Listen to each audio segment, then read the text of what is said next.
everyone, and welcome to another episode of From Sad Picking Girl to Alchemist.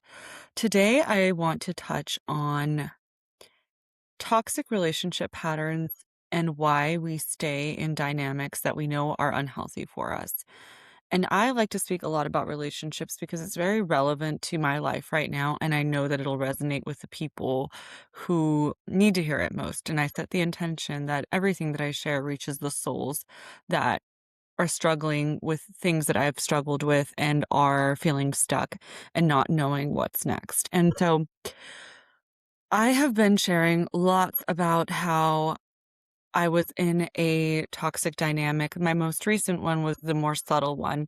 And therefore, I've felt the need to share often about that particular relationship because it is where I learned the most. And it's where I learned that narcissism isn't always loud, and it's not always what you imagine or what you hear. The abuse is not obvious all the time, and some may argue and say that it's not abuse. However, the emotional toll that it takes on you is undeniable, and that is one of the things I really want to highlight in this episode because as somebody who was raised around very obvious abuse, physical abuse, emotional abuse, it was hard for me to understand that what I was experiencing was also abuse, and I would minimize it and protect that person because what I've learned also is just because people have tendencies, narcissistic tendencies, doesn't mean that every aspect of them is evil and that they don't sometimes have good intentions with what they do. However,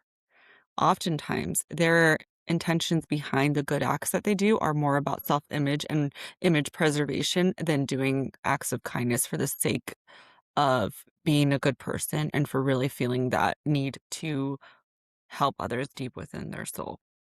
And even now, as I speak this, I realize that the very last person that I had dated, will say seriously, even though it wasn't necessarily your conventional relationship, it was a person who I felt was deeply struggling internally and had good intentions, but ultimately exhibited so many behaviors of covert narcissism that even I have not been able to fully wrap my head around what was real and what was not.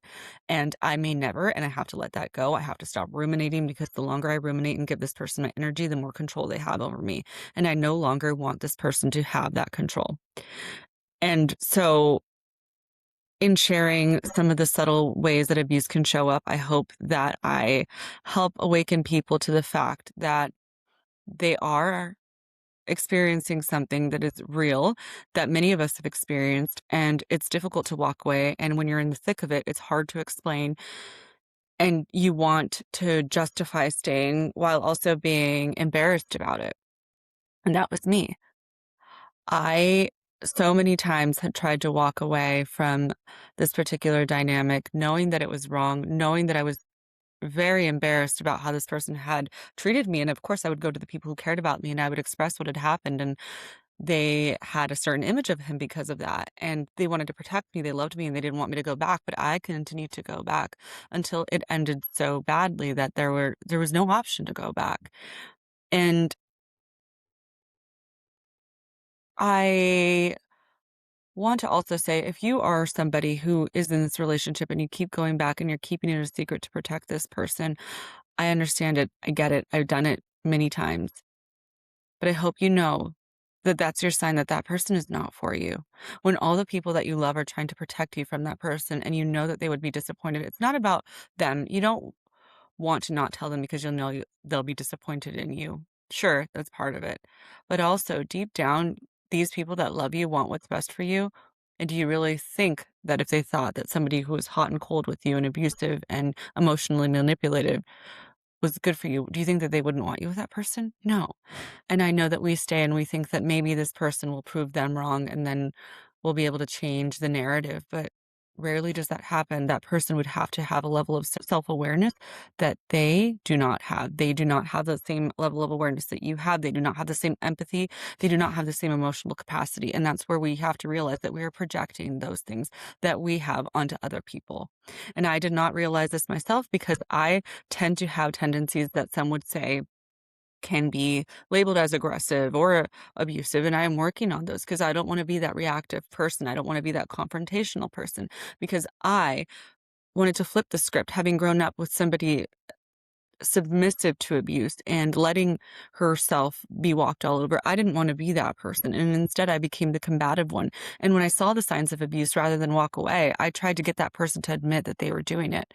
And all it did was make this person more aggressive and more vile and more angry towards me. And then it would escalate. And we were both just trying to one up each other in this anger escalation. And did I ever get them to admit that they were doing what they were doing? No, I didn't. Instead, I looked like I didn't know how to control my emotions because I didn't. I wanted so badly for these people to admit, you were lying to me, you were manipulating me, you were breadcrumbing me. And when I would say these things, what was I met with but being told I was crazy or over demanding or overly emotional? And what it was is I loved the person that I thought that these people were. I loved the compassionate side of them, the side that liked to help people, the side that would listen to you with eye contact and give you that great advice that you wanted to hear. That's what I missed. I wasn't looking for this cold-hearted person that stonewalled me every time I asked for more. I was looking for the good person that was in them, the person that I thought that they were, because I know I had the capacity to love, and I know I had the capacity to give my full self to these individuals, and I know that I wanted to change all the toxic patterns that I had so that I could be a good partner. And I thought they wanted to do the same.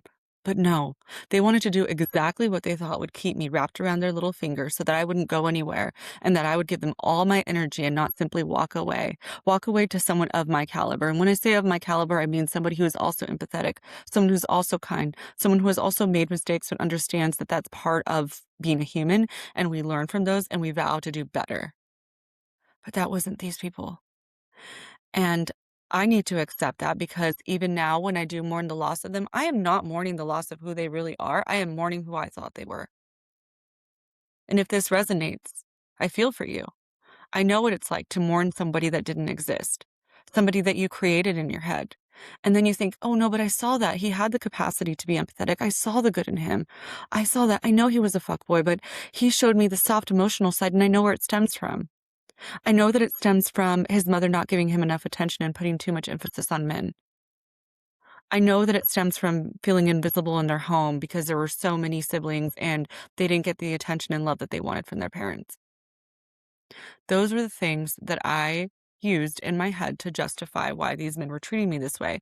And if I just stayed and provided empathy and understanding, then I could pull out those good qualities, that good man that I saw, and they would see that we could be a good partnership. But no, no.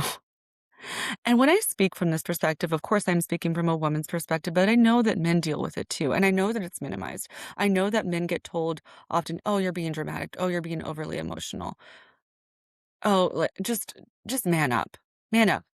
She has you by the balls. Walk away. Abuse is not gender exclusive. Women do it. Men do it. It happens. It's a human problem. It's human level. And this information is applicable to anybody who has dealt with any form of emotional abuse, physical abuse, financial abuse, you name it. But oftentimes these people don't gravitate towards the people that are like them. They don't gravitate towards the people that are cutthroat and that pretend because they know those people wouldn't stand for it. They know those people wouldn't stick around for their potential. Those people would walk. They go for the empathetic people, the emotional people, the people that they really want to be like, but they don't have the capacity to be like. They go to the people who they have all that positive energy to suck from, for lack of a better way to explain it. So they latch onto you. They see that you're this kind, empathetic soul that will deal with their breadcrumbing, that will deal with their toxic relationship patterns, that will see the good in them. And they know that they can get away with way more than they could if they found somebody as cold as they are deep inside. I learned that to be true the hard way. So when I share this, I really want it to reach people who are not only in the thick of it, but who are recovering from separation because I don't want the cycle to repeat. I don't want you to continue to attract the same person with a different face. And it does require you to take a step back and understand that you too play a role in gravitating towards these people. No, you are not cursed. No, you are not destined for bad relationships. You're an empathetic and kind person, and those people know who lacks boundaries. So strengthen your boundaries, and as soon as you see the signs, walk away. You can't change these people. You can't. And yes, there are some hints of good in them, but we may not know what was real and what was not. And I'm speaking from experience. I didn't know that some of the darkest people come in pretty packaging. And when I share about my previous relationships, I heavily share how I played a role in this too. Like I said, I had this reactive personality, an extremely reactive personality that lacked boundaries, that would call and just say, I would say, "You're going to speak to me. You're going to answer your phone and we're going to talk this through." And I didn't give these people the space. And it wasn't the kind of person who, you get into an argument and they say, "Oh, I need space." Sure, if it was a healthy dynamic, I could have respected that. But because I knew it wasn't, I acted in ways that I continued not to be proud of. And I knew that the space was that person hopping to other women or using all the women that he constantly had in his background he would use that as an excuse because, "Oh, she's being difficult. Let me go to the one who doesn't act like a leaky faucet," as he's called his ex-girlfriend. The leaky faucet. All women become leaky faucets, all people at some point. And that was just a way to say somebody who complains. And it wasn't really complaining, it was voicing concerns about the relationship, concerns that were valid because this person was not acting with integrity. This person was running to other people as soon as he had the opportunity to, and providing justification in his head for it because, "Oh, things weren't going well anyways, so does it matter? I might not even wanna be with this person. Why don't I just see how it goes with this other person? Oh, it's not working out? Okay, let me go back to this woman and give her another shot now that she's cooled off, now that she's forgotten, maybe she won't question it." And that's precisely what happened. I stopped questioning things because I wanted to keep that person around. And it doesn't start off this way. It starts off with them showing you their best selves, the good friend that you need, the ear that you need, the person that you go to vent to. They learn what you like, what you don't like. They learn about your triggers. They study you. They study you well. And it's not always completely malicious. I think part of it is them wanting to be able to relate on a human level, but again, they don't have the capacity to. So then they start using these things against you. And I remember for this last more covert one, it started off as him pretending to be so interested and wanting to be around me and calling me constantly. He would call me so many times throughout the day. And even my friends would say, "Well, can't he make a decision by himself?" Because he would call me to ask for advice on decisions to make. And I was like, "Oh, he just needs somebody to be there for him." And I was more than willing to, more than willing. But was he willing to be there for me? No, no. He was still juggling his ex-girlfriend, and I didn't know that. I thought that they had separated and he was done with it, but he later admitted that he had told her that he just needed space. And what did he do in that space? He came back to me and we developed this relationship, for lack of a better term, where I was the person that he would go to and lie to when he was with her. And he would tell me, "Oh, I'm just gonna go to bed early. Just gonna go to bed at 7 p.m." And I always knew that that was his MO just from having had him in my life before. And I ended up telling myself that I was wrong. I ended up questioning my own intuition and saying, "Oh no, you're just crazy. You're just you don't like that's not really happening. You are possessive and jealous and you've had this experience and you need to tone it down." But man, were the signs right in my face all the time. And I got to the point where I questioned everything. I couldn't tell reality from fantasy and insecurity. I didn't know. And that was his point. That was always it. And it's not to villainize the person because I don't want to villainize. I understand that these people are dealing with not liking themselves at their core. And when you think of narcissism, that's really what it is. It's these people are so shameful and so hateful inside, and they want to be those kind, empathetic people. They want to do those things. So they mirror the behaviors that kind, empathetic people have, but it's not coming from the same place. It's not. And they won't show these colors to everyone. They show those only to the people closest to them. So once you get really close, you start to see how vile of a human they become. And I started to see it slowly, and it became more obvious. And when I would try to pull back and really focus on myself, this person would reel me back in some way, or I would talk to him and reel him back in. And the way that I would get him to let me back in is by basically just expecting nothing.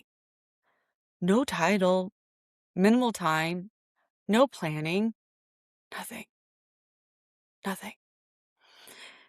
And just to give you an example, because we're talking about somebody who started off as a friend who we had previously dated and decided because he didn't want to commit that it was better to part ways. So then we came back into each other's lives after we both separated from a relationship. And he started off as a friend that would call me constantly throughout the day. And then we would hang out, and then it became more romantic. Then we started spending every weekend together. And then my kids would go around him, and he would have his kid around me. And it became this dynamic that had a lot of depth to it, but no title. And that was how he justified the things that he would do to me. And he would say things like, "Oh, you're so special, you're so beautiful," or "super pretty." I don't remember the exact terms. He would just compliment me all the time, but also take that away by me whenever I asked for commitment, he would just say, "Oh, no, I'm just not sure what I want right now. So if that's not enough for you, then it's fine." And of course, I didn't want it to be fine. I wanted him in my life, so I stayed. And I would just tell him, "Well, if you want to be with other people, I would like to know because I don't want to continue this if you're going to." And he would say, "No, I don't. It's not about being with anybody else. I just don't want to give the title because, I have kids and you have kids." And so I stuck around, you guys. And I am going to go into depth because I know that there are people out there with a similar story. And when I had really difficult moments, he was willing to come to my rescue, sure. Like my car tire popped on the freeway and he was willing to come get me and help me with that. And there was a time where I needed his help with navigating something through FaceTime. And I don't want to explain what because this one is deeply personal and it affects somebody in my family. And I asked him and he walked me through the steps of what I needed to do to de-escalate the situation. It was something that he was familiar with and I wasn't. And so I appreciated that. But those are the kinds of things where I think, well, was he acting from a place of love? Did he really love me? Maybe the capacity that somebody like that has to care about somebody, sure. But at the end of the day, he wasn't willing to give me commitment ever. And I remember one of the times I had asked him I was gonna go over, and he just said, "You can come before or after I'm going to a roping event." It was like I don't know, I think it's like the rodeo roping, if you're not familiar, it doesn't matter. It was some rodeo type roping thing that he was gonna go to, and he said, "You can come before or you can come after." And I just said, "Why don't you ever invite me to go with you to anything?" And he was just said I mean, there was more to the situation, but one of the words that he said was, "God, sometimes you just fucking suck." And I'll never forget that because I thought to myself, even as a friend, I would never speak to somebody this way, where I'm asking him to make plans with me to include me in his life, and he would tell me that I fucking sucked. This same person that would call me 10 times a day, and sometimes I would tell him I was going to go see a friend, and he would still call me while I was at my friend's house, knowing I was at my friend's house, to ask me a question that could have waited. And now I see that it was a covert way to control me. And I can only assume that it was because he thought I was acting in the ways that he did and going to see other people in line about where I was, but I didn't do that. Didn't do those kinds of things with him. I've been the person who lies in relationships, and I don't want to be that person anymore. I'm going to act within transparency. And also he had a woman over one morning to look at an animal, supposedly, and I knew of this particular woman because he also lied and went to go do something for her business related and never mentioned that it was the woman in question. It was always omission. And that is another thing I want to be very explicit about. When people don't give you information because they think it's going to upset you, that is still a form of dishonesty. It's a form of dishonesty. If you're purposely leaving out information because you don't want to upset somebody, I know that sometimes you think it's preservation of a relationship, but it does the opposite. It does the exact opposite. I wouldn't have thought a damn thing if he had mentioned that he was going to go pick something up for this particular woman, but he didn't. And he would do things like that. And then she came over one morning and I looked at her Instagram story because, we'd be crazy and we know the women that it might be. If you're a woman, I don't know if men's intuition works this way, but for women it does. And so she had been there that morning and I had spoken to him, he didn't mention a word. He didn't mention anyone was gonna go over or anything. And so I told him, like, "Why didn't you tell me that somebody was there?" And he's like, "This is my business. You don't have to know any of my business." And I started to think, well, maybe he's right. Maybe I didn't need to know. And did I? No, but those are things you mentioned in passing, like, "Hey, someone's gonna come over to see X, Y, and Z." And he knew I was gonna see him later that day. I wouldn't have thought a damn thing about it. It's the omission. They omit because they know they're acting in sketchy ways or they're going to be accused of something. I don't know. But either way, it's an omission. And a lot of the times they omit things because they know what they're doing. They know exactly what they're doing. And funny thing is because I always feel like I need to justify, but I already know deep down what was going on. I just was never gonna get it from him, and we ran into this same woman at the gas station, right? Same exact woman, and I didn't wanna tell him I know this woman because I look at your socials and I know what's up, but she was there, and he was like, "Oh, you just get out. I'm gonna stay in here, you get out and just get whatever you want." We were gonna go pick up wine. So I didn't wanna cause a scene and say, "Is it because that woman is here?" So I walked out and I went and grabbed it and I maintained quiet, but what would happen when we argued was all these things would come up and I would get stonewalled.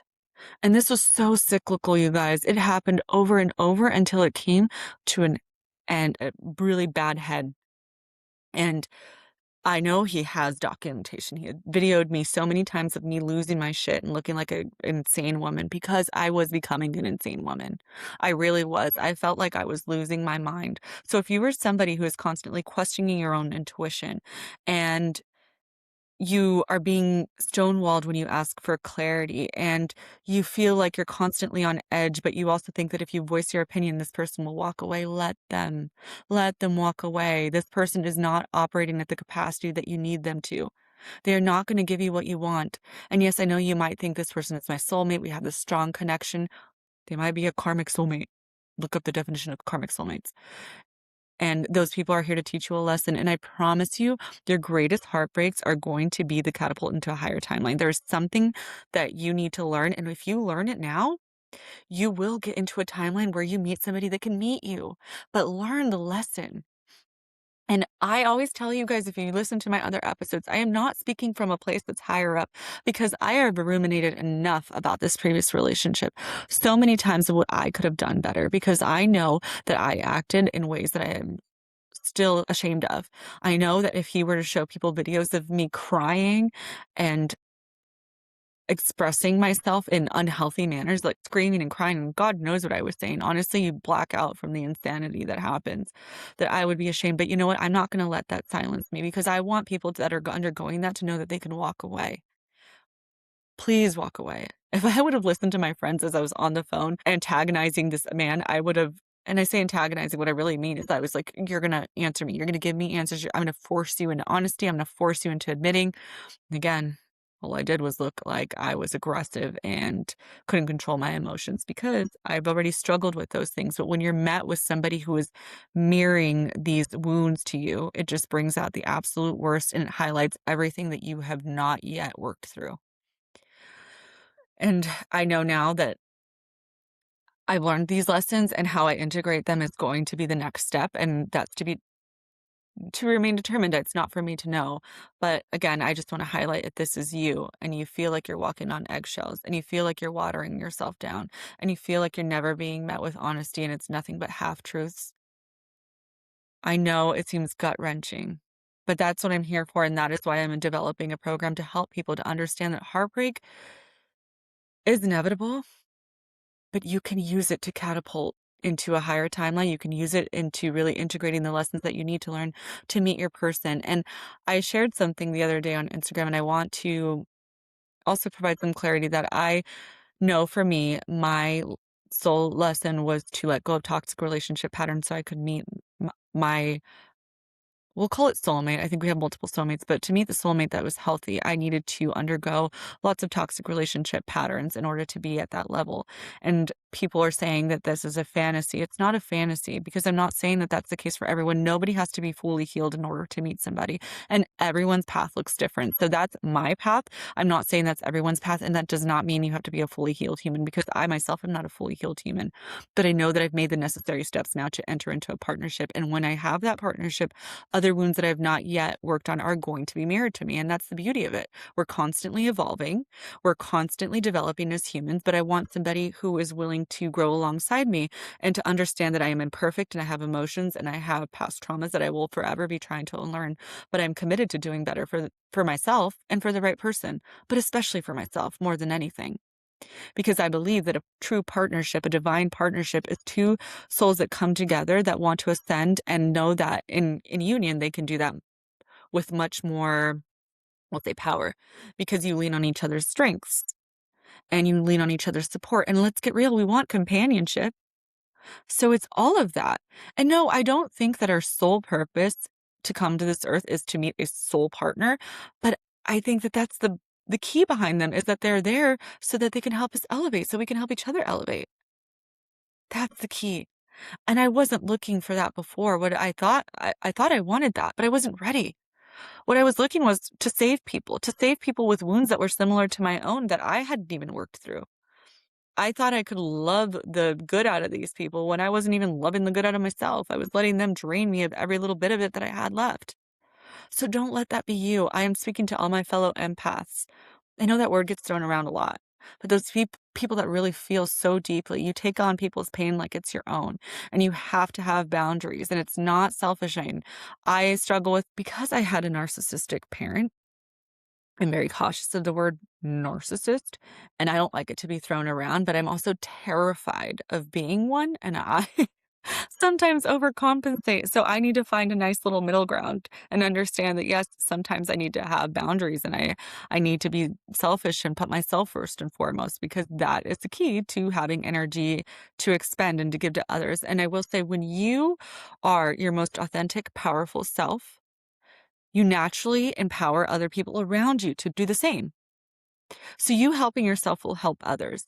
But it is also not your job to handhold people that are not ready to see the light. And you will know when people are ready. They'll know. You won't have to convince them. And I always say, I'm not here to convince anyone of anything. I'm here to help those that are ready to see it through, to understand that heartbreak is not the end. And yes, it does feel like the end. I've mentioned to you guys many times that I was crying in my closet vein. I did not want to go through another heartbreak and that I would rather not be here because that's how severe it felt. How severe it felt to be not chosen by somebody and how severe it felt to be so attached to somebody who I loved and adored, yet could treat me that way and can speak to me that way. And when I asked for clarity, the evil that I was met with is, we'll just say the coldness that I was met with was undeniable. I didn't want to see it. But to sit there and cry to someone about running to other women every time that we fought, only for him to do it over and over again, shows the kind of human that he was. Does that mean that he didn't want to be a good human? I don't know. And I'll never know. And I need to come to peace with that and come to peace with me not knowing what his healing journey looks like and that it's not my business. It's not my business to know if he ever learns the lessons and ever decides to become a kind, empathetic, and loyal, transparent human being. I mean, it seems like a far cry, but when you are so involved with what your past is doing, you give them your power. Don't give them your power. Think of the person that is going to help you feel safe. And I know it sounds like a fantasy, but there's someone out there for you. If you desire partnership, you just have to learn the lessons. And if you don't learn the lessons, you continue to go with karmic partners, those partners that are only there to mirror your deepest, darkest wounds and bring out the worst in you, then you're not going to gravitate towards the partner that is part of your highest timeline. So learn the lesson, walk away. I am here to support you. And if you go to my Instagram, Denise B. Miller, send me a DM. We can work together to get you through it. My mission in life is to help people see it through. Heartbreak is not the end. Oftentimes it's the beginning. I know it sounds like some cheesy ass slogan, but it's not. It's not.